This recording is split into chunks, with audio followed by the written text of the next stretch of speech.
Shalom saudara kekasih di dalam nama Tuhan Yesus. Sangat senang kembali dapat bertemu dengan saudara yang hebat-hebat dimanapun saudara berada, baik yang ada di ufuk barat, ufuk timur, dari Sabang sampai Maroke. Demikian juga saudara-saudara yang ada di luar negeri, Malaysia, Singapura, Brunei, Timor Leste, Taiwan, India, Australia, Amerika, Eropa, dan negara-negara lain yang tidak saya sebut satu persatu. May God bless you abundantly. First of all, I would like to welcome you all to the channel of Khotbah Pendeta on the program of Rubrik Hukum. Haleluya. Saudara, pagi hari ini saya mengangkat tema atau topik tentang risah atau suap dalam Islam. Ya, mengapa kita membahasnya dalam hukum pidana Islam, saudara? Karena ini ada kaitannya dengan Jenderal Napoleon Bonaparte yang mengaku seorang Islam dan membela agamanya dan juga membela negara, saudara. Nah, itu dia alasannya, saudara. Ya. Jadi risah menurut bahasa dalam kamus Al-Misbahul Munir dan kitab Al-Muhalla Ibnu Hamz, yaitu pemberian yang diberikan seseorang kepada hakim atau lainnya untuk memenangkan perkaranya dengan cara yang tidak dibenarkan atau untuk mendapatkan sesuatu yang sesuai dengan kehendaknya. Atau pengertian risya menurut kitab Lisanul Arab dan Mulzamul Wasit, yaitu pemberian yang diberikan kepada seseorang agar mendapatkan kepentingan tertentu. Maka berdasarkan definisi tersebut, suatu yang dinamakan risya adalah jika mengandung unsur pemberian atau atiyah, ada niat untuk menarik simpati orang lain atau istimalah, serta bertujuan untuk membatalkan yang benar, merealisasikan kebatilan, mencari keberpihakan yang tidak dibenarkan, mendapat kepentingan yang bukan menjadi haknya, dan memenangkan perkaranya atau al-hukmu ilahi. Lalu pertanyaannya, bagaimanakah hukum risya dalam Islam tentang suap? Beberapa nas di dalam Al-Quran dan sabda Rasulullah mengisyaratkan, bahkan menegaskan bahwa risya suatu yang diharamkan di dalam syariat, bahkan termasuk dosa besar. Nah, itu saudara, ya. Jadi kita sudah tahu, saudara, bahwasannya ya perilaku Jenderal NB ini, saudara, ya, dia membela agamanya sementara dia sendiri melakukan dosa besar, saudara, ya. Kalau kita kutip, saudara, ya, apa yang difirmankan oleh Allah Subhanahu wa taala, saudara, ya, ini kita perlu mengkaji, saudara, karena dia katakan dia membela agamanya, saudara. Nah, oleh karena kita merujuk pada kitab suci, saudara, ya. Di sana dikatakan, saudara, ya, setiap daging yang tumbuh dari barang yang haram atau asyur, nerakalah yang paling layak untuknya. Sahabat bertanya, wahai Rasulullah, apa barang haram yang dimaksud itu? Rasulullah bersabda, suap dalam perkara hukum. Sumbernya diambil dari tafsir Al-Qurtubi, tafsir surat Al-Maidah ayat 42, saudara. Nah, jelas, saudara, ya. Jadi di situ dikatakan, saudara, setiap daging yang tumbuh dari barang yang haram, asyur, nerakalah yang paling layak untuknya. Jadi udah jelas, saudara, ya. Kemana akhirnya Jenderal NB ini, saudara? Udah jelas, saudara, ke neraka jahanam katanya, saudara, ya. Ditambah dengan kata jahanam, saudara, bahasanya itu merupakan tempat yang tidak menyenangkan, saudara. Nah, seperti itu, ya. Jadi sudah jelas lah, saudara, ya. Apakah Jenderal NB ini masih dipercaya oleh saudara-saudara kita yang ada di seberang sana, saudara, ya. Karena sesungguhnya dia telah menistakan agamanya sendiri, saudara, bukan Bapak NKJ. Dia sendirilah yang menistakan agamanya dengan perbuatan-perbuatan suapnya itu, saudara. Nah, ini, saudara, jadi perbuatan suap ini, saudara, ini berkaitan dengan perkara hukum, saudara. Jadi kalau kita berbicara tentang hukum, saudara, penegak hukum, saudara, yang pertama itu hakim, yang kedua itu polisi, yang ketiga itu kejaksaan, yang keempat itu advokat atau pengacara, saudara.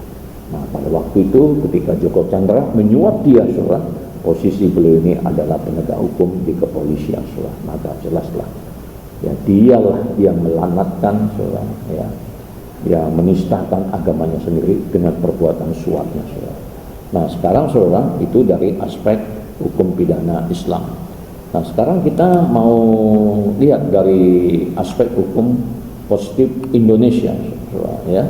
Ya baik, saudara, kalau tadi itu dari perspektif hukum pidana Islam, saudara, maka sekarang, saudara, kita akan merujuk dari perspektif hukum positif yang berlaku di Indonesia.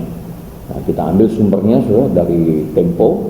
Ya, judulnya adalah kronologi suap 7 miliar dari Joko Chandra kepada Irjen Napoleon Bonaparte. Tempo.co Jakarta. Tim Divisi Hukum Mabes Polri menyampaikan kronologi kasus suap yang dilakukan oleh Inspektur Jenderal Napoleon Bonaparte. Mantan Kepala Divisi Hubungan Internasional Polri itu diduga menerima suap untuk menghapuskan red notice terhadap Joko Chandra. Nah, ini berita ini dibuat sebelum putusan hakim itu dijatuhkan, saudara. Ya, jadi, nah sekarang kita sudah tahu hakim telah menjatuhkan vonisnya. Ya, dia harus dipenjara selama 4 tahun, saudara. Ya, lalu dia tidak terima, saudara, dan mengajukan banding ke pengadilan tinggi. Ya, putusan pengadilan tinggi, saudara, itu tidak menjatuhkan hukuman yang sama, artinya menguatkan hukuman pengadilan negeri, saudara. Nah, sekarang dia melakukan upaya hukum yaitu kasasi, saudara. Kita teruskan, saudara, ya. Menurut Divisi Hukum Mabes Polri, kejadian bermula saat tersangka lain dalam kasus ini, Tommy Sumardi, datang ke ruangan Napoleon pada tanggal 13 April 2020. Pertemuan dilakukan untuk membicarakan red notice. Setelah menerima Tommy Sumardi, pemohon memerintahkan saksi KBP Thomas Arya untuk mengadakan rapat yang dilakukan tanpa undangan dan notulen rapat. Ujar tim Divisi Hukum Mabes Polri dalam sidang pra-peradilan di Pengadilan Negeri Jakarta Selatan Selasa 29 September 2020. Ini ceritanya si Jenderal NB ini tidak terima, saudara, lalu melakukan perlawanan hukum dengan cara melakukan permohonan pra-peradilan, dan yang kita dengar tadi itu adalah penjelasan, saudara, yang berlangsung di pra-peradilan, saudara. Ya. Setelah rapat, Irjen Napoleon disebut menerbitkan berita Paksimail ke Jaksa Agung Muda bidang pembinaan. Setelah rapat, Irjen Napoleon disebut menerbitkan berita Paksimail ke Jaksa Agung Muda bidang pembinaan Kejaksaan Agung Republik Indonesia. Paksimail yang ditandatangani pada 14 April 2020 memiliki nomor surat NCB DIP HI PEX /529/4/2020 perihal konfirmasi status red notice atas nama Joko Sugiarto Chandra alias Jo Chan. Paksimail tanggal 14 April 2020 inilah yang mengawali terjadinya tindak pidana tersebut. Dikarenakan pemohon selaku Kadiphu Binter jelas-jelas mengetahui bahwa pada 2019 red notice atas nama Joko Sugiarto Chandra sudah expired karena Diphu Binter terkoneksi dengan sistem di Lyon, Prancis, ujar tim Divisi Hukum Mabes Polri, saudara, ya. Jadi luar biasa, saudara. Jadi dia menerima suap dari Joko Chandra, saudara, ya, untuk menghapuskan red notice, ya, sehingga red notice yang terhubung di Interpol Lyon, Prancis. Lyon ini, saudara, nama daerah di Prancis, saudara. Nah, itu terhapus. Selain itu, lanjut tim Divisi Hukum Mabes Polri, red notice Joko Chandra memang sudah di grounded pada tahun 2014. Mabes Polri lantas menanyakan mengapa Napoleon secara khusus menanyakan perkara Joko Chandra dan tidak mengurus red notice yang lainnya. Mereka lantas menyimpulkan bahwa Paksimail 14 April itu merupakan inisiatif pribadi dari Napoleon yang tidak berkaitan dengan tugas dan kepentingannya sebagai Kepala Divisi Hubungan Internasional Polri.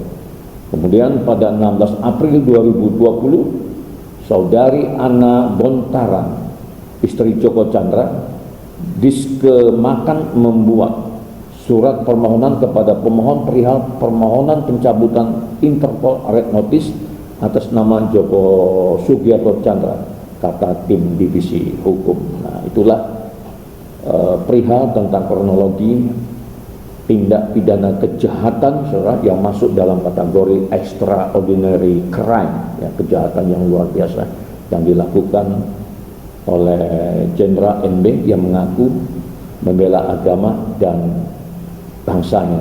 Layakkah dia disebut sebagai pembela agama? Layakkah dia disebut sebagai pembela bangsa ini? Saudaralah yang menjawab. Silakan berikan pandangan saudara.